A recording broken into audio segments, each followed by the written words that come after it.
Hay varias preguntas que han ido llegando y vamos a comenzar con algunas preguntas para Giovanni, ¿ya? Y esta es una observación que hacen respecto al tema de riego subterráneo, ¿ya? No obstante, bueno, la pregunta va para él, pero podemos intervenir todos, ¿cierto? Y también los agricultores o sea, los presentes que están aquí pueden también levantar su mano y preguntar o hacer una opinión. Debido a la experiencia internacional sobre riego subterráneo, es indispensable el uso de nuevos filtros, tuberías colectoras, laterales de riego, sistemas de inyección de fertilizantes con mayor precisión, contador volumétrico y la utilización de sensores de humedad. Y en relación a las inversiones antes mencionadas, ¿será viable el riego subterráneo en función al costo-beneficio en el rubro frutícola aquí en la provincia de Choapa? Son dos preguntas en una. Me parece que la persona que pregunta tiene algún buen conocimiento del tema hídrico. Giovanni, por favor. Bueno, ya le respondí por, como se dice, por inbox a Roberto. Sí. Pero, bueno, repito de nuevo lo que le dije a Roberto. Independiente de la tecnología de riego, hoy día sí o sí tenemos que tecnificar más los huertos en forma intrapredial. Independiente, como lo decía el profe Pablo, el riego subterráneo, así como cualquier otro tipo de riego que se instale, riego por goteo, microexpresión, requiere de una inversión inicial. Sabemos hoy día los precios que se pagan por kilo de uva. Los rendimientos promedios son bajísimos de los parrones. El mismo caso hoy día de los nogales. Entonces una inversión alta hoy día en la tecnificación, pensando en el riego por goteo, posible sea muy alta para el productor. Posiblemente otros rubros, como el cerezo, que tienen alta rentabilidad, permitirían abordar una inversión así. Pero independiente del sistema de riego que simplemente, independiente de los ingresos o los retornos que se estén generando los agricultores, se debe hacer. Porque hoy día, como lo dije anteriormente en la charla, no se puede o no podemos seguir regando en forma tradicional. Porque no va a dar. Entonces, y lo otro, que independiente de la tecnología de riego que se instale, tiene que ir, porque hoy día generalmente, y que siempre lo hablamos con los colegas, hoy día el diseño de riego, independiente del tipo, se hace en forma de que le salga lo más barato posible al agricultor. Entonces, el diseño de riego debe ser realizado de acuerdo a la condición, como decía el profe. Hay que hacer un análisis de suelo. ¿Cuánto explora el bulbo de mojamiento? Y así se van a ir encareciendo los costos de la implementación del sistema de riego, pero de esa forma va a ser más eficiente. Hoy día se hace un sistema de riego, posiblemente en el mismo sector tengan 3 o 4 tipos de suelo. Entonces ahí es donde se generan los problemas principales del riego. Entonces, independiente de la inversión de los ingresos, hoy día los sistemas de riego deben implementarse de la mejor forma posible y ojalá los recursos que se bonifican permitan de que el diseño se haga de acuerdo al tipo de suelo. Y lo otro es que todo tipo de riego que se instale y se implemente en los agricultores tiene que seguir con una capacitación constante de la operación y mantención de los equipos de riego. Porque tú no sacas nada con entregarle a un agricultor un Ferrari y no lo capacitas. Independiente si es riego subterráneo, pivote central, ese riego te puede durar 1 año si no hay una capacitación permanente de cómo regar y cómo operar los sistemas de riego. Gracias. Estamos en una discusión muy similar a lo que pasó hace 30 años atrás de la agricultura en general, de si instalamos sistemas de riego por goteo o no, si es necesario. ¿Cómo lo ves tú, Claudia, en este caso? A ver, yo creo que el tema de los sistemas de riego y de trabajar sobre la eficiencia del sistema de riego, creo que es fundamental. Comparto plenamente con Giovanni de que muchas veces lo que me toca ver a mí en los campos, En general es un sistema, pero no hay aforo, no hay limpieza, no hay despiche, que son finalmente a lo mejor labores muy rutinarias o muy simples, pero que sí son capaces de marcar una diferencia. Entonces, comparto, creo que sigo en mi cabeza de lo simple a lo complejo. Creo que si muchas veces no somos capaces de manejar bien un sistema de riego presurizado, porque nos faltan algunos aspectos, la verdad, a lo mejor meternos en sistemas tan caros y tan tecnológicos, a lo mejor vamos a llegar a un fracaso igual, con una inversión que es mucho más alta. Ahora, por otro lado, lo que me ha tocado ver a mí de riego subterráneo en el sur, es que finalmente, si no están todos los equipos, las instalaciones, los filtros y todo lo que sea necesario para asegurar que eso no se tape, cuando tú ya ves, o sea, cuando ves que la planta se secó, es porque el problema vino de mucho antes y ya no tienes mucha capacidad de revertirlo. Entonces, personalmente creo que va un poco por ahí. Creo que necesitamos aprender un poco más de eso. Si pudimos transformar la agricultura y tecnificar Chile completo hace 20 años atrás, ¿por qué no implementar estas nuevas tecnologías que quizás son más caras, pero son el futuro próximo, ¿cierto?, de la agricultura en Chile? Para don Pablo, en lo concreto, ¿qué solución o soluciones en orden de prioridad sugeriría a las autoridades? Ay, estamos viendo con la autoridad ya. Sugeriría a las autoridades para dar solución en el mediano y largo plazo en la escasez hídrica que se mantendrá o se empeorará. Yo gracias. Quería comentar una cosa respecto al tema del riego por goteo subterráneo.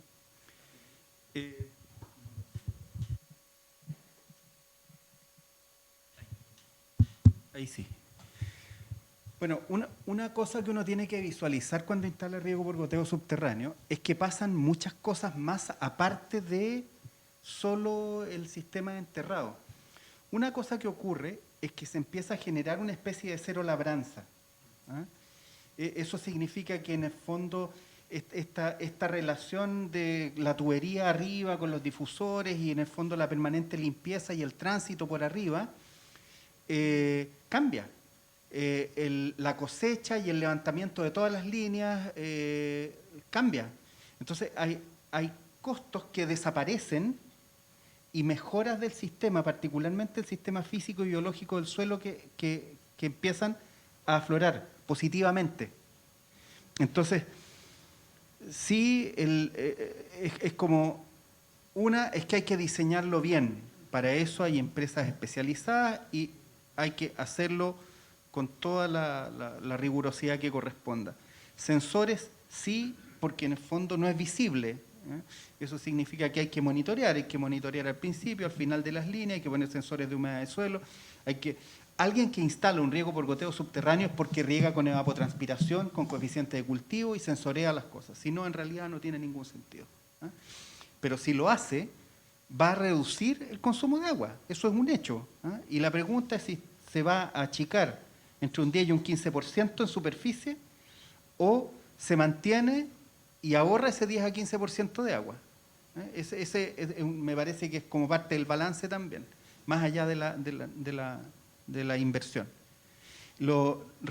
Respecto a la otra pregunta, yo quiero responder con dos líneas de trabajo. Una, que es mi manera de mirarlo, por lo tanto es absolutamente particular y me hago responsable de lo que voy a decir. Hay que sacar de la discusión el consumo humano, hay que sacarlo de la discusión. Eso quiere decir que en el fondo el consumo humano no puede estar sujeto a esto, a esas curvas con esa variabilidad que yo mostraba. Eso significa que en el fondo el deber, en mi opinión, de la planificación, incluido yo primero, yo responsable, es que hay que generar una línea de base que es para el abastecimiento humano. Listo, está resuelto. Hay que poner desaladora, bueno, habrá que poner. Hay que profundizar, habrá que profundizar, pero el tema es primero consumo humano, listo.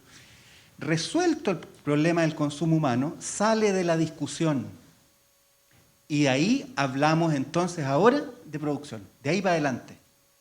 Lo que no puede ocurrir es que en la discusión mezclemos cosas que no pueden mezclarse.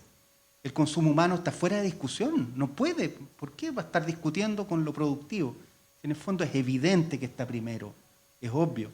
Entonces hay que sacarlo desde mi punto de vista de la discusión y hay que generar un nivel basal de abastecimiento que esté garantizado en todas partes. Ese nivel basal, bueno, y habrá que proveerlo de donde tenga que proveerse.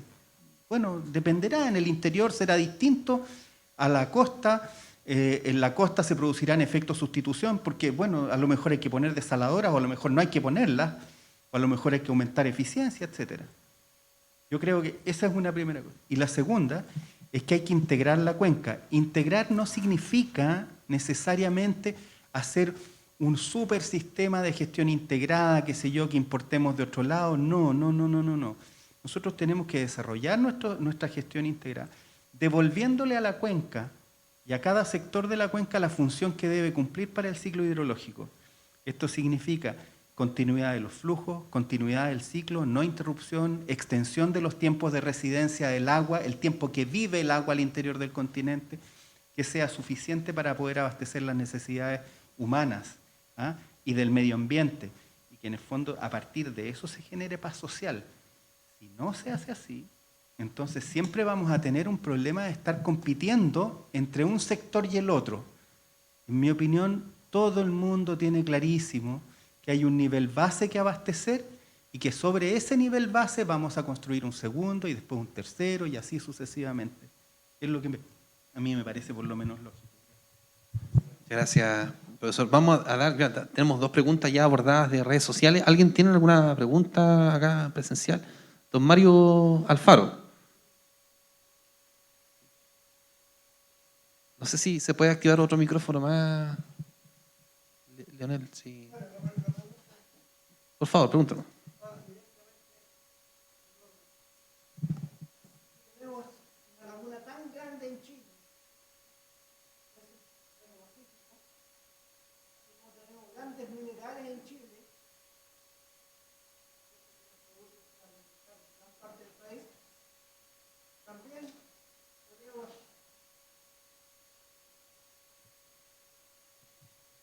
podríamos desalinizar en tantas partes de Chile y poder dimensionar cuánta agua podría, por decir, entrar a Chuapa, a toda la cuarta región, y el norte que tenemos gran desierto, producir alimentos a gran parte del país.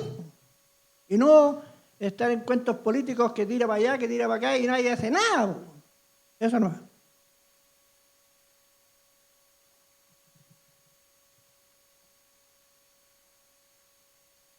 Gracias, don Mario.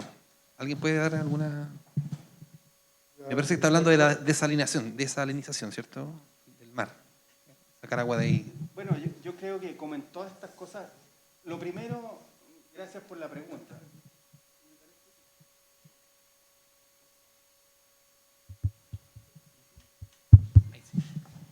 Y lo segundo es un poco, ¿cierto?, la dimensión de la solución proporcional a la dimensión del problema. Entonces, claro, uno piensa en... Hay que pensar en tamaños, en términos de millones de metros cúbicos partido por segundo, qué sé yo. Y yo creo que eso no lo hemos hecho todavía. O sea, yo creo que en algunos lugares, muy puntualmente, muy como lo hacemos en Chile, donde está en el fondo el problema mucho más urgente, ahí se trata de hacer, qué sé yo, una cosita de 200 litros por segundo, de 400, de 50, de 120, qué sé yo, cosas de ese estilo. Pero yo creo que el problema que tenemos en la macrozona norte es mucho más grande que eso, es un problema gigante, enorme, que requiere en el fondo soluciones de magnitud que son de carácter nacional, con créditos probablemente en el extranjero, cosas por el estilo. Es un cambio notable que tiene que ocurrir, tiene que haber un punto de inflexión asociado al cambio climático. No es una cuestión que se pueda resolver con el presupuesto anual de la nación. Eso, ¿se entiende, no? No es con el presupuesto corriente. No, porque la magnitud del problema es mucho más grande que eso. Requiere de un plan de desalación a nivel nacional, por ejemplo. Donde sí, donde no. Yo no digo que haya que hacerlo, ni que haya un solo lugar donde hacerlo y que sea la única solución. Existen sin duda muchas. Reutilización, aguas grises tratadas, reutilizadas, continentales, costeras, ambas.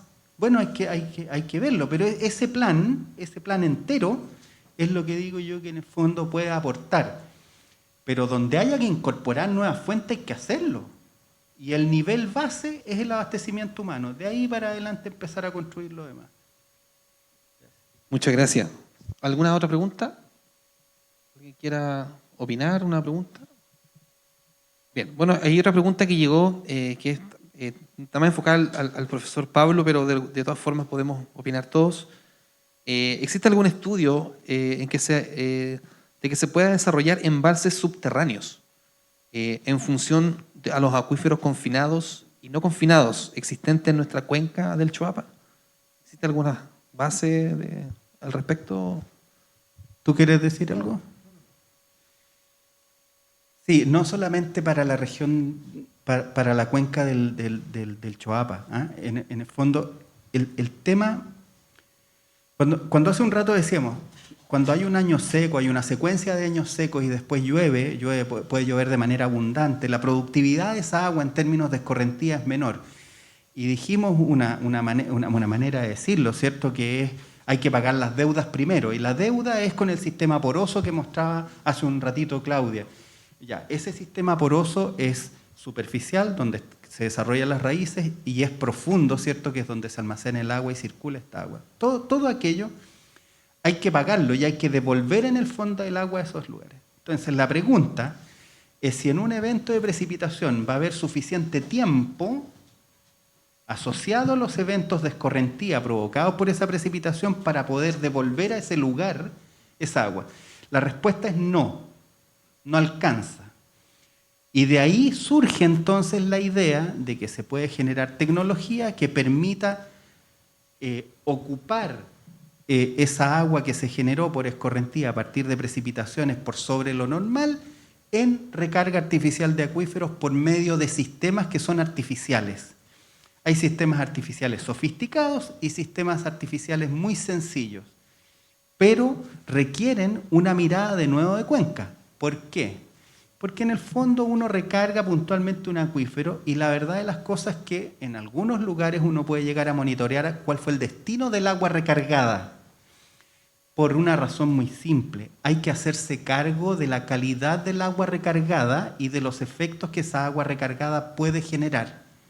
Por ejemplo, si se recarga un acuífero en la última zona, Mincha, de donde viene usted, si se recargara ya el acuífero, en el fondo probablemente la cantidad a recargar sea relativamente pequeña porque el agua está bastante cerca de la superficie. Pero probablemente en el sector de Illapel, frente a nosotros acá en el río, el nivel de recarga a lo mejor es un poco más alto. Y habrá lugares donde sea mucho, qué sé yo, Salamanca, donde sea a lo mejor mucho más profunda la recarga. Entonces sí, hay que avanzar en esa línea. ¿Hay estudios? Sí. Hay un avance, hay aportes importantes, tanto de consultorías privadas como pagadas por el Estado, que dan nociones. Una de ellas es que hay que sacarse de la cabeza la idea de un solo acuífero, de un solo cuerpo de agua vertical de arriba hacia abajo. Hay más. Pasa lo mismo en el caso del Limarí, pasa lo mismo en el caso del Choapa. Acá en el Choapa hay sectores donde podemos encontrar hasta 3 acuíferos. 3 niveles de acuíferos, así, de arriba hacia abajo. En el Limarí hay sectores donde tenemos 2 y sectores donde hay uno solo, un acuífero libre. En el Limarí hay un acuífero semiconfinado y hay lugares donde está confinado. O sea, tiene una capa de arcilla encima que impide que éste salga hacia arriba y tiene presión, está sujeto a algún nivel de presión. El agua en el acuífero confinado, en el semiconfinado, que está más profundo, tiene conductividades hidráulicas muy bajas, o sea, el agua se mueve muy lento. Entonces uno de repente se hace la ilusión de que por profundizar un pozo va a sacar mucha agua. No pasa nada. Salen 3 litros, 5 litros por segundo, 7 litros por segundo. Y es por eso que en el fondo al final, cuando uno habla de integración, lo que está diciendo es haga muchas cosas pequeñas en muchas partes. O sea, recargue no en un solo lugar, haga muchos puntos de recarga. Recargue la cuenca, que se venga vaciando de arriba hacia abajo, recargue en muchos puntos, genere esa tecnología, difúndala, repítala, qué sé yo, haga pilotos, etcétera, que es un poco lo que hace Quitayanco ahora. Gracias.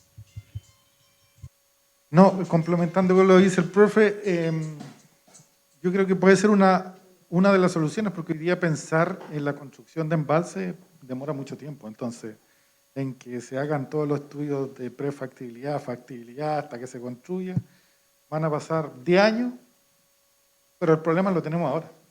Entonces, la recarga de acuíferos yo creo que puede ser una alternativa. Y para eso está la información de cómo se comportan los caudales dentro del mismo año, en qué periodo tenemos mayores caudales, dónde podría generarse la recarga y los diferentes puntos. Y principalmente el Choapa, que es una zona productora frutícola de frutales de hoja caduca, en donde el requerimiento hídrico en invierno es bajísimo, es cero. Hoy día estamos obligados a regar en invierno porque no llueve, pero la aplicación de metros cúbicos que se hace en invierno es 1/3 o un 10% menor a lo que se hace ahora en enero, febrero.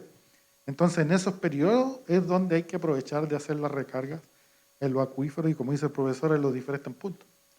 Pero yo creo que es una de las alternativas más factibles para la solución hídrica, porque yo creo que ya lo de los envases hay que desecharlo. Y lo otro es que de dónde sacamos el agua para llenarlos también. Y lo de la planta desaladora, hay que pensar, como decía el profe, uno, el requerimiento basal. Sabemos que Illapel necesita 70 litros por segundo para abastecer la ciudad. Salamanca puede ser 60, entonces ya ahí hay un valor que podría estimarse para cumplir ese requerimiento y de ahí pensar en la agricultura. Pero todas esas tecnologías son las que se debe avanzar hoy día e irla pensando hacer, porque generalmente, ¿qué es lo que pasa? Actuamos más de reacción. Entonces hay que hacer un plan, como dice el profe, para lo que viene de aquí adelante y no ir apagando incendios a medida que se van generando los problemas. Muchas gracias. Ahora vamos a hablar un poco de suelo. Respecto de la clasificación de uso de suelo, hay una persona que hace una pregunta muy, muy interesante, que la tengo por acá, dice, si hay una clasificación de uso de suelo, ¿esta categorización no debería aplicar para suelos en condiciones de sequía? ¿Y esto cambiaría el tipo de cultivo de alta demanda que hoy se riega? A mí me da la impresión que está hablando un poco del tema de los paltos, quizás, el tipo de suelo, donde se plantan.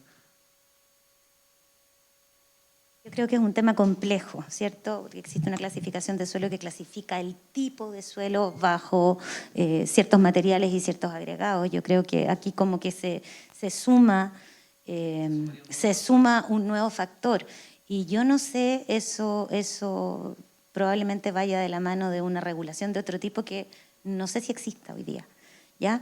Ahora, bajo la condición actual, donde usa suelos que a lo mejor estarían vedados o serían complicados de manejar, yo creo que lo que hay que hacer es tratar de, ya que eso se hace, es digamos, la fea con la que tenemos que bailar. Lo que tenemos que hacer es ver cómo lo hacemos de una manera más eficiente. Y yo cuando los escucho a los dos, que son bastante más técnicos en el tema de los acuíferos, la recarga y todo lo demás, y a mí que me toca trabajar en el riego, ¿cierto? En el bulbo, cómo manejo el bulbo. Finalmente, los mismos conceptos que estamos usando para recargar son los mismos conceptos que tú manejas en el riego cuando haces un bulbo. Cuando haces un bulbo de riego. Entonces, si ese mismo concepto macro, probablemente, tú lo llevas al día a día, también es un factor de eficiencia. Entonces, y son soluciones mucho más inmediatas porque las podemos hacer y absorber. Pero no tengo la respuesta, pero yo creo que es harto más complicado hoy día el abordar eso. No sé, finalmente... ¿Te puedo agregar algo? No sé si es hacia dónde se orienta la pregunta, pero en el fondo los suelos se clasifican en clases de capacidad de uso, ¿eh? Y en el fondo Esta clase de capacidad de uso tienen que ver con la potencialidad de su productividad. Y lo separa en secano y en riego. En mi opinión, habrá que discutir si aquello es un error o no. Porque en el fondo la potencialidad productiva de un suelo está ultra requete contra demostrado que no necesariamente se da solamente en el área de riego, también podría tener ese mismo nivel de productividad en el secano. Y resta de la capacidad productiva la tecnología, o sea, en el fondo entiende que un suelo para alcanzar niveles productivos altos requiere alta tecnología y por lo tanto, entre comillas, la tecnología no le presta capacidad productiva a un suelo. El suelo la tiene, es inherente a él y tiene que ver con los 5 factores de formación de suelo que mostró hace un rato Claudia.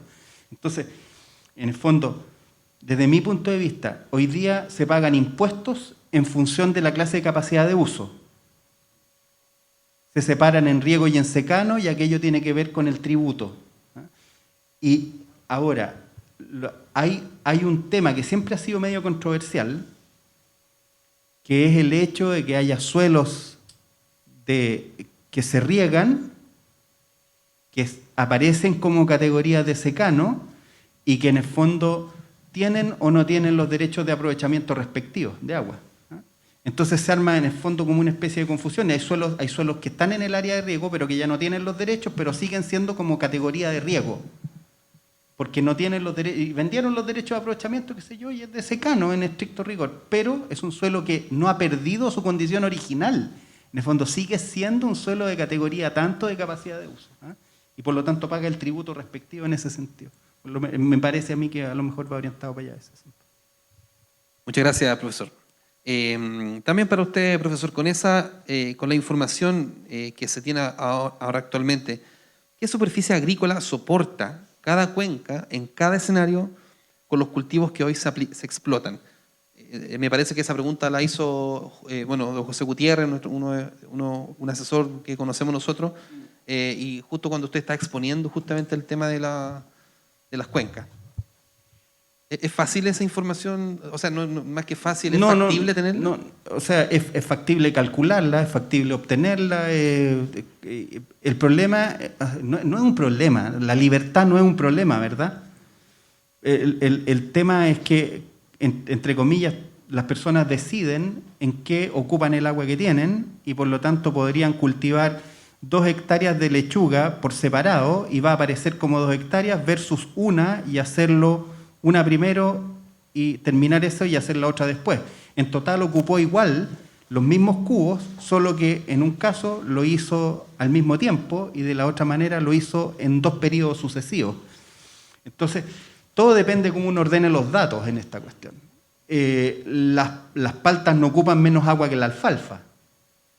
La diferencia está en que en la alfalfa las barreras de entrada y de salida son más chicas que las barreras de entrada y salida en los paltos. Si nadie está dispuesto a renunciar a sus paltos porque en el fondo está con créditos, tiene un montón de problemas encima, qué sé yo, es muy difícil salir del negocio y decir vuelvo un ratito más. En cambio la alfalfa sí puedo, sabes que no la voy a regar en esta semana, me voy a comer este turno de 30 días y la alfalfa aguantará con las coronas ahí lo que más pueda en el fondo y va a volver y va a estar la alfalfa. Entonces hay cultivos que son más y menos resilientes desde ese punto de vista. Entonces, en mi opinión, hay 2 vetas de respuesta. Una es la superficie potencial. Voy a hablar de ese número primero. En el caso, por ejemplo, del Choapa, el número que siempre se dice y se grita a los 4 vientos es que aquí hay 15.000 hectáreas de riego. Ese es el número que se... No es cierto. No es cierto. No existen 15.000 hectáreas de riego. En la historia que nosotros tenemos, lo que creo que más, el número más grande es menor a 10.000 regadas, que es distinto a que haya 15.000 hectáreas bajo cota de canal, que es otra cosa. ¿De acuerdo? Otro ejemplo. En el caso del Limarí se dice que hay, no sé, el área de Cogotí son 12.000 hectáreas de riego. Tampoco es cierto. Son 12.000 hectáreas porque son 12.000 acciones y se atribuyó una acción por hectárea y en el fondo de ahí va adelante, en todos los libros, en todos los documentos aparecen 12.000 hectáreas. Nunca fue. Se riegan con suerte 7.000, 8.000 hectáreas. y así sucesivamente. Entonces, en el caso del Choapa, se riegan en este momento menos de 7.000 hectáreas. Estamos como en 6.600, 6.700. Y en algún minuto llegamos a estar cerca de las 9.000. Sería como la mitad aproximadamente de la superficie de Sí, riego. po, sí. Entonces, en el fondo, lo que quiero decir es que al final hay un número, sí, pues, el número en el fondo es variable y es muy difícil que sea un número mucho mayor que estos que acabo de mencionar. Nosotros ya medimos la superficie potencial, medimos la superficie actual y hacemos monitoreo de estos datos estacionalmente, ¿ah?, para cada una de las cuencas. Gracias, profesor. La siguiente pregunta es acerca de un tema que no abordamos en profundidad, pero sí tiene mucho que ver con la presentación de Giovanni y de Claudia, con respecto al tema de la salinidad. ¿Ya? Primero que todo, ¿qué efecto tienen las sales? Vale decir, las sales inherentes en el suelo, en el agua y las que aplicamos a través de los fertilizantes. ¿Qué efecto tienen estas sales sobre los microorganismos benéficos del suelo y cómo combatir, para Giovanni, cómo combatir la salinidad en el suelo para asegurar, digamos, que los huertos se puedan regar bien, sin problema, y no manifestar esta toxicidad que se está manifestando especialmente ahora en esta fecha? Bueno, en general la calidad del agua del Choapa respecto a otras cuencas es muy buena. Es muy buena. Así lo decía el profe Pablo, nosotros hemos monitoreado calidad de agua desde Ovalle hasta Rancagua. Y si comparamos la calidad de agua de acá del Choapa, de Illapel, de Salamanca, respecto a lo que se riega por el río Maipo, nosotros tenemos agua prácticamente pura. Hoy día las sales están aumentando porque tenemos una menor oferta hídrica, entonces la concentración aumenta.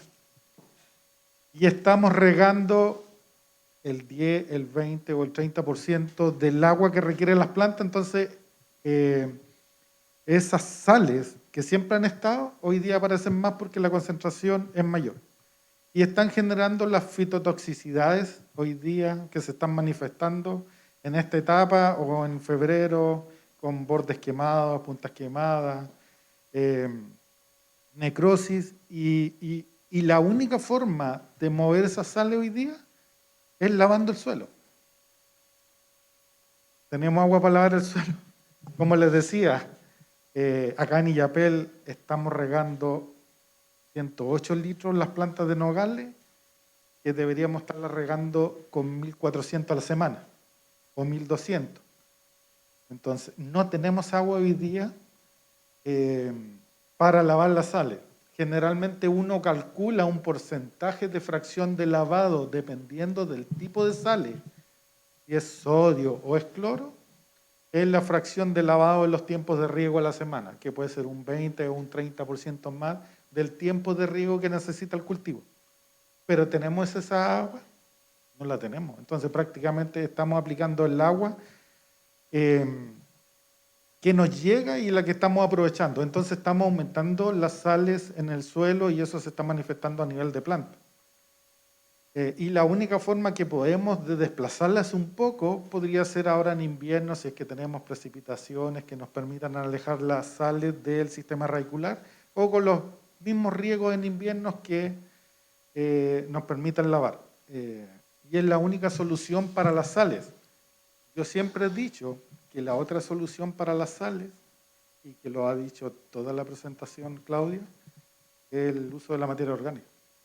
La materia orgánica, yo siempre he dicho, y no lo dije en la presentación porque no era el contexto, arregla muchos problemas en el suelo de la planta. Entonces es otra solución. Pero hoy día lamentablemente no tenemos agua para lavar los suelos. Hay algunos productos que se aplican para desplazar las sales del bulbo de mojamiento, pero van a estar ahí. No van a desaparecer mientras no apliquemos una carga alta de agua, donde podamos desplazar esas sales del 1,50 m, de 2 metros, alejando. Pero hoy día la condición que tenemos, lamentablemente, no lo podemos hacer. Pero repitiendo de nuevo, comparado con otras cuencas, no tenemos tan mala calidad del agua respecto a la del Maipo, que para mí es la más mala. Bueno, lo primero es que el efecto de las sales es detrimental para el cultivo. O sea, hay que partir de la base de eso. No es algo que sea favorable y por lo tanto, si tengo una planta metida en un medio con sales, no estoy en una buena situación productiva. Lo segundo, entender qué tipo de sales son las que me molestan en el sistema. Son bicarbonatos, son sulfatos, son cloruros. Lo tercero, y dependiendo de lo que sea, uno va a tener la capacidad de poder hacer algo o no, ¿sí? Si estoy frente a un cloruro, créanme que la verdad no es mucho lo que se puede hacer.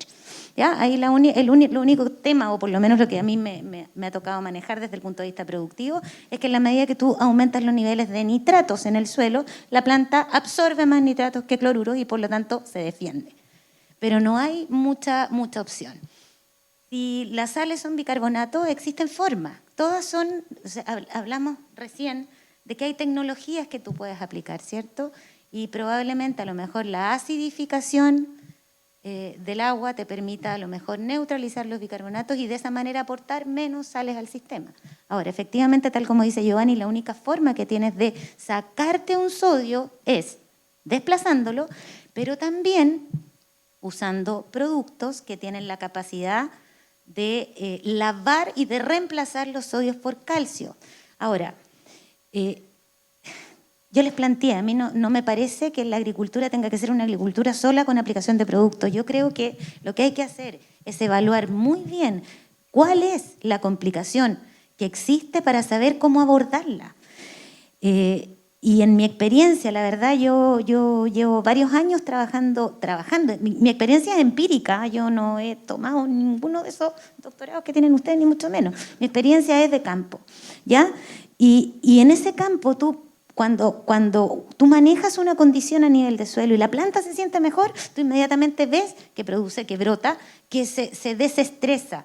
Y uno de los factores es la materia orgánica. Y dentro de la materia orgánica, toda la vida que hay dentro de esa materia orgánica. Y esto funciona como filtro. No sé si alguna vez cuando han hecho una calicata ustedes han visto micelios asociados a las raíces. ¿Han visto unas cositas blancas? Uno normalmente la ve a lo mejor en los materiales en descomposición, pero también pueden ser vistos digamos, asociados a tejidos activos. Bueno, estos microorganismos que están asociados a ese nivel de rizósfera tienen la capacidad de ser como un biofiltro. Entonces, la condición va a estar. Es complicado sacarla de encima, pero si tenemos algo que pueda mediar en el tiempo, la verdad es una estrategia importante.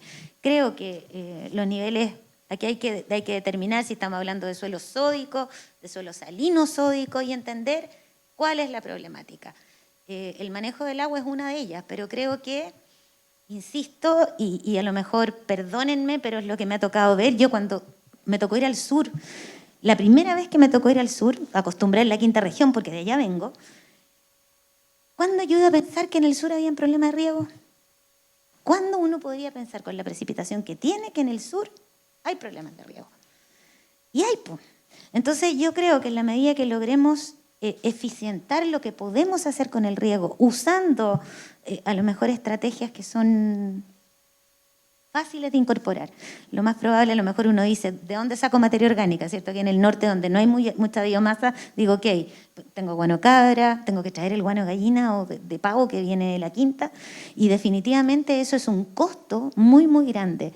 Pero hoy día existen alternativas que las puedes incorporar en el sistema de riego y que te pueden dar un efecto similar y las puedes manejar para que sea a lo mejor que lo que podría haber con un guano.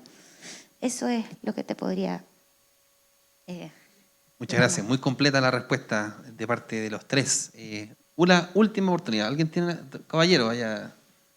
Si puede, por favor, ayudarme con...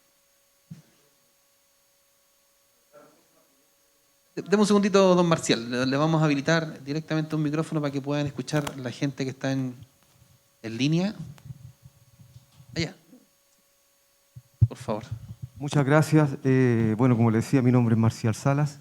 Yo llevo 25 años trabajando la tierra como agricultor. Hasta ahora soy un pequeño fruticultor de Mincha Norte, como decía don Pablo, que habíamos conversado hace poco rato.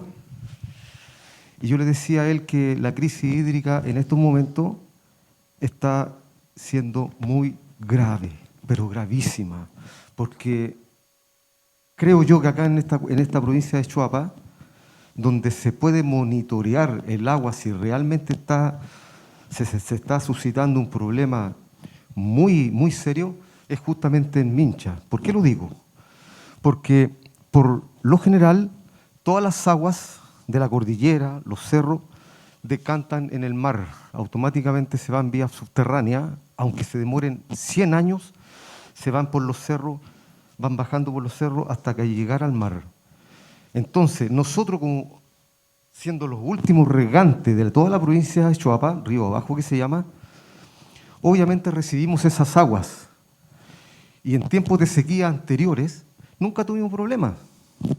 Pues hoy en día yo veo mis pozos, donde traigo las aguas con motobomba y gasto benzina todos los días, han bajado considerablemente. Y eso es un grave problema.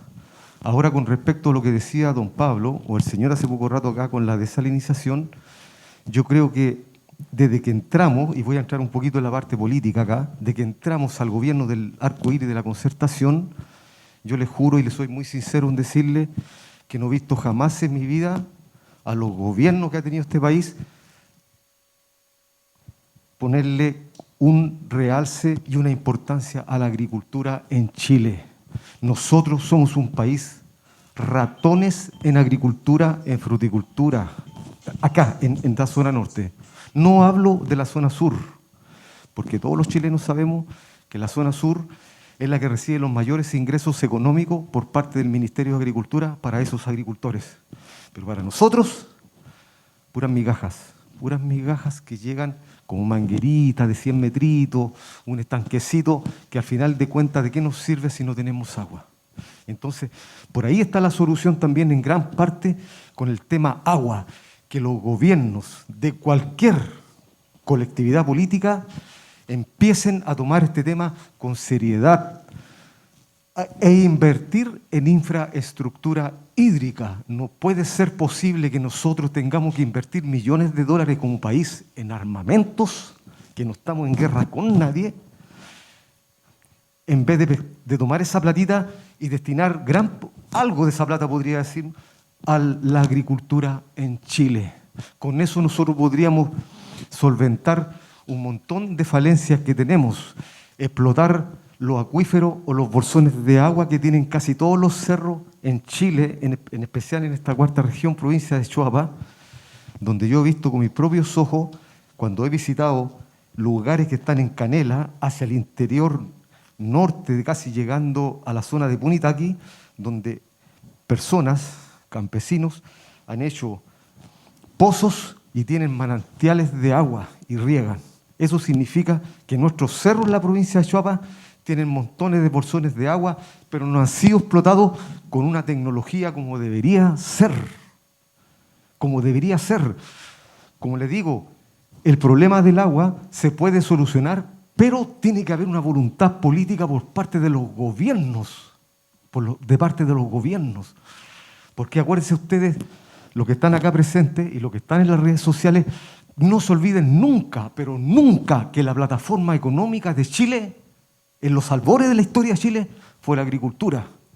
Y uno de los padres de la agricultura, todos lo saben, o la mayoría lo sabe, fue don Raimundo Valdés, que luchó incansablemente para levantar la agricultura en Chile. Y de ahí, cuando nosotros como plataforma económica logramos un éxito rotundo en la agricultura en este país, cuando proveemos de grano a los soldados de la Guerra del Pacífico, a Chile cuando tuvo una decadencia económica en granos, y esta zona del Choapa, con los cerros de Canela, cuando se sembraba el comino, el chícharo, el anís, los granos, se dio cuenta el país que era factible todo este tipo de cosas. Por lo tanto, hoy en día, como les digo, y valga la redundancia, nosotros necesitamos voluntad por parte de los gobiernos para tener tecnología hídrica en Chile.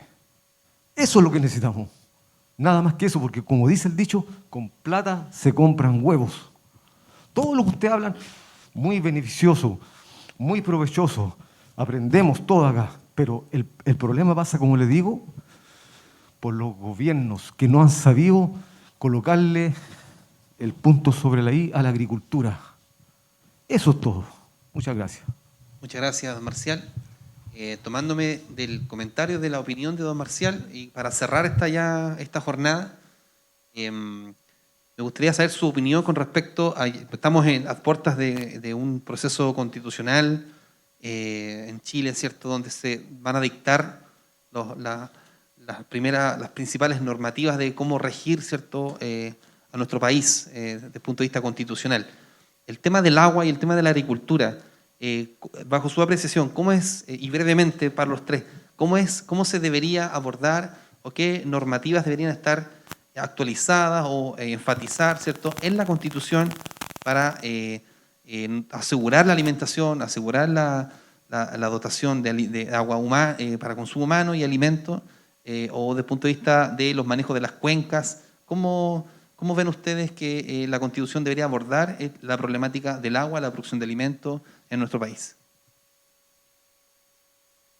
Bueno, como decías tú, y como lo mencioné anteriormente, lo que se debiese hacer es que se implementen programas de largo plazo y que no seamos de reacción. Eso es lo que hay que hacer, tanto para la agricultura, para el manejo hídrico. Como decía el agricultor, se debe destinar los recursos, y como decía el profe Pablo, no con el presupuesto designado, sino que tienen que ser programas del largo aliento, no solamente para la agricultura, sino que para muchos problemas sociales, educación, salud. Entonces, no se debe definir con el programa, sino que debe ser, y eso es lo que se debe implementar en la nueva Constitución, o independiente del gobierno que llegue. Que no las políticas duren los 4 años o los 3 años, porque el primer año viene de lo que arrastra el gobierno anterior. Entonces, deben ser políticas más largas, independientes del presupuesto, independientes del gobierno de derecha, izquierda o de centro. Tiene que ser a largo plazo. Y esa es la única forma de definir la condición y proteger principalmente la agricultura y la condición hídrica de este país. Eso es lo que pienso. Mira, a mí me tocó, yo viví en Perú entre el año 2000, entre el año 98 y el 2005.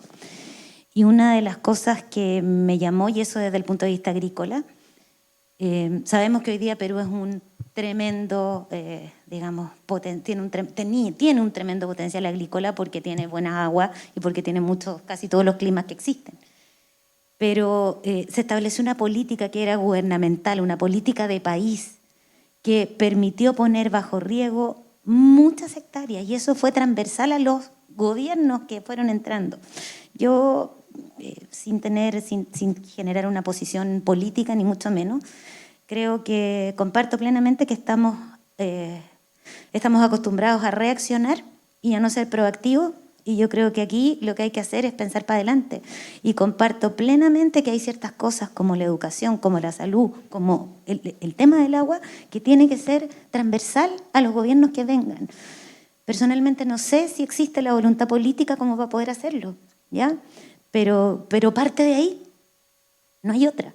Es más, hoy día si uno mira o observa o escucha las distintas posiciones en la Asamblea Constituyente, por ejemplo, la verdad da susto, porque creo que el tema pasa más por un tema más bien visceral en un montón de análisis que por una cosa que sea realmente concreta. No puede ser, o sea, nosotros somos un país agrícola, un país minero, país pesquero y país agrícola. Es una de las fuentes de nuestro Producto Interno Bruto, entonces no podemos llegar y decir, no, la agricultura, no, ¿con qué nos alimentamos también? Entonces creo que la visión tiene que ser bastante más amplia de lo que hoy día estamos viendo. Personalmente creo que es nuestra responsabilidad hacerlo saber, y para eso hay que dejar de ser cómodos, ¿ya? Porque nosotros somos muy cómodos, ¿no? Si alguien más lo va a hacer. No, ese alguien más nunca llega. Así que creo que hay que tomar posiciones. Esa es mi... No, súper corto, yo creo que en el fondo el tema del agua, consumo humano, pero acompañado de una definición concreta en términos de inversión, políticas de largo plazo, política de Estado que tiene que ver con el aseguramiento hídrico, que en el fondo es seguridad hídrica para la población, para las actividades económicas, una mirada de cuenca y una política de largo plazo. Eso me parece que es como lo razonable. Me parece que uno no está pidiendo nada que sea de otro mundo, en realidad me parece como de toda lógica, ¿no? Gracias. Bueno, muchas gracias, profesor Pablo Álvarez, Claudia Gurto, Giovanni Lobos. Muchas gracias por estar presentes, por creer en este proyecto de esta pequeña consultora, pero queremos ser de gran impacto en nuestra región, llevar, ¿cierto?, las nuevas tecnologías a los pequeños agricultores, transmitir los avances que se están haciendo, los nuevos conocimientos que se están llevando a cabo. Así que gracias por confiar en nosotros y por también apoyarnos en esta actividad. Y quiero pedir, bueno, a la audiencia que le demos un fuerte aplauso a los expositores que han llegado hasta acá. Gracias, doctor. Gracias a ustedes. Gracias. Última, don Giovanni, por Sí, favor. no, antes de terminar, un aviso económico.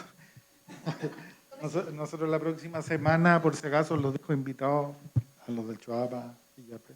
Vamos a presentar estos mismos resultados que mostré hoy día, pero en los mismos predios donde tenemos la unidad demostrativa, así que vamos a hacer actividades taller el próximo miércoles y jueves en los sectores de Punta Nueva, Chillepín, Batuco y Cuncumén, así que los dejamos invitados para que conozcan in situ lo que estamos haciendo. Eso no. Gracias. ¿Algún otro aviso de utilidad pública? ¿No? Bueno, gracias. Todavía quedan algunas cositas atrás. Nos vamos a despedir de la gente que está con nosotros en redes sociales. Muchas gracias por estar presentes. Fueron hartas horas que estuvimos aquí transmitiendo. Era un gran desafío para nosotros. Estamos muy contentos de los resultados. Y esperamos también que a ustedes les haya quedado claro toda la información y que nos puedan seguir, ¿cierto?, en nuestras plataformas a rivervalley.cl. Muchas gracias a la empresa de streaming que nos cooperó en esta instancia, que nos apoyó, Kairos Producciones. Muchas gracias por todo el apoyo, muy profesionales, estamos muy contentos con su trabajo. Y eso, muchas gracias a ustedes por venir. Pueden después ahí tomar sus datos, hablar con los profesores, con los expositores. Eso, muchas gracias y que nos veamos, ojalá, en otro seminario, en otra próxima oportunidad. Nos despedimos de la gente que está en línea. Muchas gracias.